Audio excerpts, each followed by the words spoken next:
We've all been saddened and disturbed by the news coming out of America and the affront to democracy and the actions of Donald Trump and his arrogance in his denial of losing the election and some of the provocation which led to the riots. But there is a precedent to this president, and if we look in our Sedra and the leadership of Pharaoh and how he has a similar arrogance and stubbornness throughout the story of the Exodus from Egypt. It starts when God tells Moses and Aaron before the first plague, go down to the river Nile, and there you'll find early in the morning Pharaoh will be there. Now the Midrash explains, why does God tell Aaron and Moses go down early in the morning, and why by the river Nile?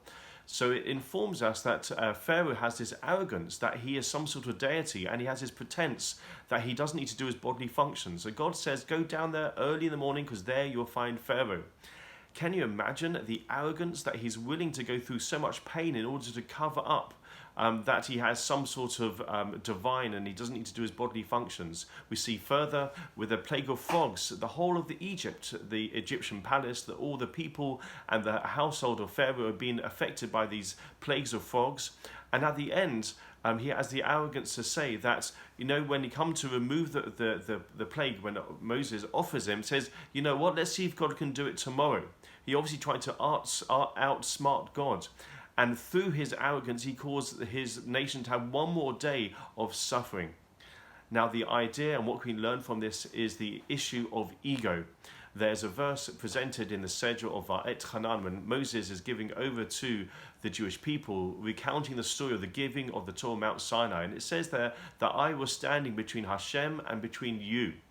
Now, there's a Hasidic thought in that I was standing between God and you, teaches us that the I, the ego, is the thing which stands between us and the Almighty.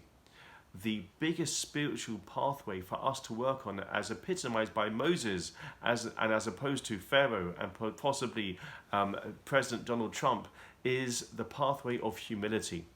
The ego always gets in the way of us progressing in our personal growth, in our spiritual growth. So may Hashem bless us as we read these sedras and maybe we're listening to the news to strengthen ourselves in our humility. And through doing that, we open up tremendous pathways to feel a connection to God, to our family, and to the people around us, because surely that is the purpose of life. Wish you all well, and Shabbat Shalom.